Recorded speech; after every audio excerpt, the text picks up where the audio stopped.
आज हमारा लेसन है उर्दू में हाय हवस। हाय हवस क्या होती है? गोल है। अब ये जो गोल है ना, इसको अगर देखा जाए तो कलम कट मार्कर के साथ या कैलीग्राफी के अंदर इसकी जो शेप होती है वो यूँ होती है कि आपने ऐसे सीधा रखा और ऊपर से मोटाई और यहाँ से बारीक। ठीक है ये। अब इस हाय हवस को हम आम राइटिंग के अंदर इस तरह भी बना सकते हैं। ये देखें, ऐसे गुलाई की और यहाँ से सीधा मिला दिया। ठीक है, लेकिन यह है कि हम बच्चों की आसानी के लिए ज़्यादा उनको मुश्किल में नहीं डालते। ठीक है ना, तो हम क्या करते हैं कि जैसे 6 लिखते हैं ना, ये 6 लिखा तो इस तरीके से आप बना सकते हैं। इसके यानी कि कान बाय निकालते हैं। तो ये हाय हवस जो होती है ये अकेली जब बनती है तो इस तरह बनती है जैसे आप लिखते हैं वो। ठीक हो गया। अब इसकी कितनी शक्लें होती हैं? 4। अकेली तो ये हो गई। शुरू में जब आएगी तो ये इसको लिखेंगे हम इस तरीके से, ये साथ ये 2 शोशे बना के ये देखें ये वाला हम बनाएंगे ये, लेकिन साथ नीचे ये सिंबल लाजमी होता है। अब ये सिंबल कहाँ से निकला है? ये देखें कि अगर मैं इसको बनाता हूँ, इसको बनाते बनाते हमने यहाँ पे आ गए।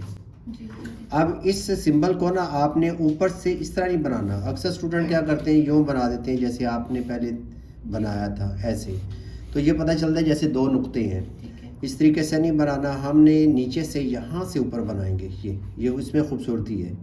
ठीक है। और अगर आप देखें कलम कट मार्कर के साथ या कैलीग्राफी में कैसे लिखते हैं इसको, इसकी शेप क्या होती है? हम लिखते हैं हेवा हो, इस तरीके से बनाते हैं। ठीक है। अब नीचे से हमने इसको यूं बना दें, यानी कि मोटा करके बताऊं तो ये शेप बनेगी। तो पेन के साथ भी इसी तरीके से आना चाहिए, ऊपर से बारीक आना चाहिए। अगर ऊपर से मोटा हो गया, इस तरीके से हो गया तो ये गलत है। शुरू में जैसे हम लिखते हैं हाय अलिफ हा, हाय हवस हाय अलिफ हा, तो इसको हम लिखते हैं हार। ठीक है। अब यही हाय हवस जब दरमियान में आती है तो फिर कैसे होगी? ये देखें, जैसे आप इंग्लिश में एच लिखते हैं ना, तो आप इसको उल्टा एच बना दें ये। ठीक है। तो ये देखें कि हमने इस तरीके से उल्टा एच बना के यहाँ से फिर ऊपर जाना है तो ये बहार बन गया। ठीक है। जैसे हम जेहलम के अंदर भी लिखते हैं इसको, यहाँ पे मैंने लिखा जेहलम। ठीक है। अब स्टूडेंट मिस्टेक क्या करते हैं, जेहलम को लिखना है इधर से ही आगे चले जाएंगे। ठीक है। तो अब इसमें खूबसूरती नहीं है, प्रॉपर शेप नहीं है। अच्छा, अब हमने सीखना है कि ये दरमियान में जो आ रही है वो तो हमने सीख लिया। ठीक है।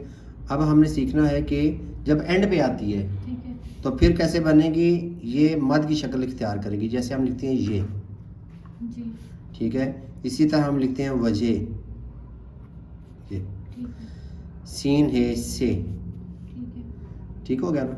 हाय 2 चश्मी को हम लिखते हैं इस तरीके से। एक तो ये है कि आप स्वाद के सर की तरह बना लें। दूसरा तरीका है ये कि आप जैसे वाव लिखते हैं ना, वाव यहाँ से स्टार्ट करें, ये वाव के इस जगह से ऐसे स्टार्ट करें, गुलाई करके घुमा के ऊपर से ले आएं। ठीक है। तो इस तरीके से आप लिख सकते हैं। अब मैं लिखता हूँ यहाँ पे दूध। अब इसमें एक मिस्टेक मैंने की है। कौन सी मिस्टेक है कि ये जो शोशा है ये नहीं आएगा इसमें। ठीक है। इसको इस तरीके से बनाएंगे, दूध, यह हमने लिख लिया इस तरीके से। ठीक है। जब दाल के साथ या डाल के साथ आएगी, जैसे ढोल लिखते हैं, तो बगैर शोशे के आएगी क्योंकि डाल इसके साथ जुड़ रहा है। लेकिन अगर फूल लिखते हैं तो फिर ये शोशा आएगा पे का। ये याद रखना बस। ठीक है। फल के साथ। ठीक है। इसी तरह हम लिखते हैं छल। ठीक है। ये देखिए। अब इसमें एक असूल याद रखना है आपने, खूबसूरती के लिहाज से मैं बताने लगा हूँ। अगर मैं छल को यूँ लिखता हूँ, इसमें मिस्टेक है कि आपने जीम के सर से हमेशा बाहर निकलना है। ये देखिए, बाहर निकलूँगा, फिर 2 आँखें बनाऊँगा, फिर ऊपर जाऊँगा, फिर अच्छा बनेगा।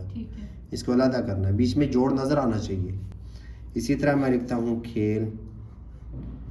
ये इस तरह बनना चाहिए। जी ठीक है। ठीक हो गया ना? तो अभी आप प्रैक्टिस करें। ठीक है।